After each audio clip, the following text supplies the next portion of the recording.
After watching all the Spiderman films, ऐसी 5 लाइनें जो कि लाइफ में है ना तुम्हारे बहुत ज़्यादा काम आ सकती हैं। और ये मेरे बहुत ज़्यादा काम आई थी जब मेरा जो है बहुत ही बेकार स्टेज चल रहा था, और मुझे होप देने के लिए ये लाइनों का ही मैं अपनी लाइफ में इस्तेमाल करता था और इनको हमेशा याद करता था कि ये लाइन किसी ने कही थी और इन लाइन के अंदर कितनी ज़्यादा पावर है। तो सबसे पहला है नॉर्मन ऑसबॉर्न की, जो कि है in spite of everything you have done for them eventually they will hate you. इसका सिंपल सा मतलब है कि अगर तुम किसी के लिए अच्छा बनते हो, वो तुम जान के बन रहे हो क्योंकि तुम्हें अच्छा बनना अच्छा लगता होगा। You want to be a good human being, but in the end क्या होगा, जो लोग होंगे दूसरे वो तुम्हारा साथ नहीं देंगे। जब तुम्हारा मुश्किल टाइम आएगा ना, कोई भी तुम्हारा साथ नहीं देगा, ना कोई तुम्हें पूछने वाला। कोई नहीं पूछेगा कि तुम जिंदा हो या मैं मर गए हो, कोई तुम्हें कॉल नहीं करने वाला, कोई तुम्हें एक मैसेज तक नहीं करने वाला। ये है क्योंकि उन लोगों को सिर्फ अपना मतलब निकालना होता है।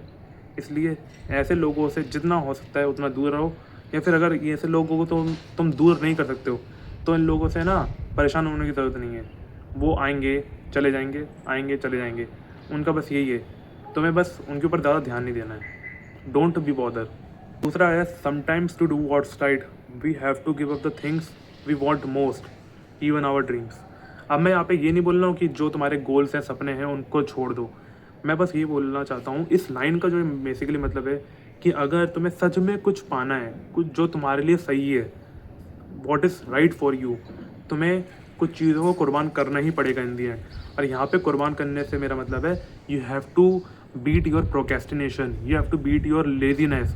तुम्हें जो रोड रेज जब भी होता है ना, जब कोई तुम्हारा रोड पे किसी के साथ में दंगा हो जाता है, तो तुम्हें अपनी जान की सेफ्टी के लिए, तुम्हें अपनी जान बचाने के लिए ना अपने गुस्से को कंट्रोल में रखना होता है। इसलिए इन चीज़ों को जो तुम्हारे लिए नुकसानदेही है, उनको तुम्हें छोड़ना पड़ता है और उनको तरफ बिल्कुल ध्यान नहीं देना पड़ता है। You basically have to sacrifice all that things which is stopping you from being successful, और which is stopping you from finding the peace. That's the only thing. We always have a choice. तीसरा है ये। तो इसमें simple सा ये मतलब है कि वो हमारे हाथों में ही है, जो भी हम लोग करने वाले हैं। अगर तुम मास्टरबेशन करते हो तो वो तुम्हारे हाथों में है कि तुम या तो कर सकते हो या फिर तुम नहीं कर सकते हो। क्रोम पे तुम पॉन देखते हो, वो तुम्हारे हाथों में है। तुम्हारे हाथों में तुम्हारा मोबाइल है, तुम्हारे हाथों में तुम्हारी उंगलियां हैं, और तुम्हारी उंगलियां और तुम्हारे अंगूठे टाइप करेंगे PORN, ये वो वगैरह वगैरह।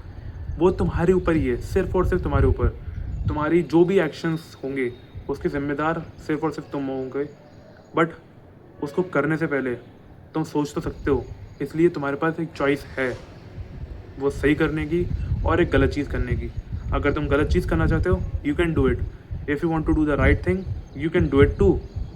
वो तुम्हारे ऊपर डिपेंड करता है, सिर्फ और सिर्फ तुम्हारे ऊपर।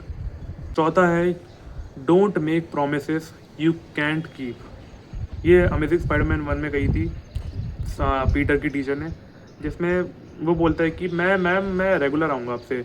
फिर वो लेकिन उसके टीचर को पता होता है कि वो उससे बहाने मार रहा है, इसलिए वो बोलती है ये line, don't make promises you can keep.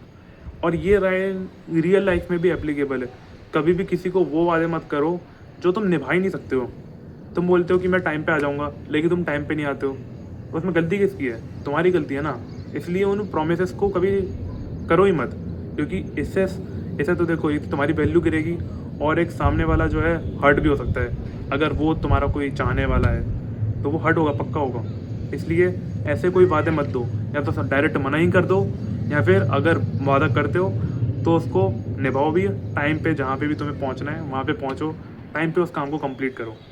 And the last quote is if you are nothing without this suit then you shouldn't have it. And तुम जानते हो ये आयरन मैन ने कही थी स्पाइडी को, आई मीन पीटर को, कि अगर वो इस सूट को अपना सब कुछ मानता है तो भाई तू कुछ नहीं है इस सूट के बिना।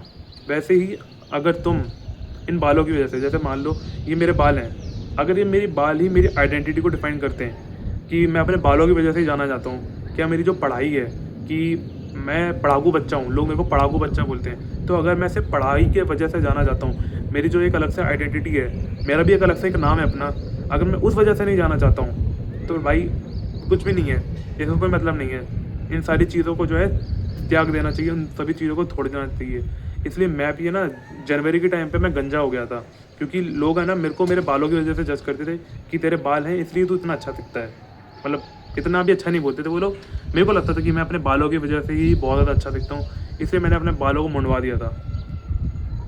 क्योंकि मेरे को पता चल गया था कि मैं अगर इन बालों की वजह कुछ नहीं है तो फिर ये बाल होने भी नहीं चाहिए मेरे पास। ऐसे ही अगर तुम्हारे पास ऐसी कोई चीज़ है, लाइक अगर कोई पर्सन तुम्हें डिफाइन करता है, तो भाई उस पर्सन को छोड़ दो अपनी लाइफ में, छोड़ दो उसको, क्योंकि तुम उसके ऊपर डिपेंडेंट हो। तुम्हारी पूरी की पूरी जो आइडेंटिटी है, तुम्हारा पूरा का पूरा जो वजूद है, वो सिर्फ और सिर्फ उसके ऊपर ही निर्भर करता है। अगर वो नहीं है तो तुम नहीं हो। तो अब तुम देख लो तुम्हें क्या करना है। That's all for the video. धन्यवाद, लव यू।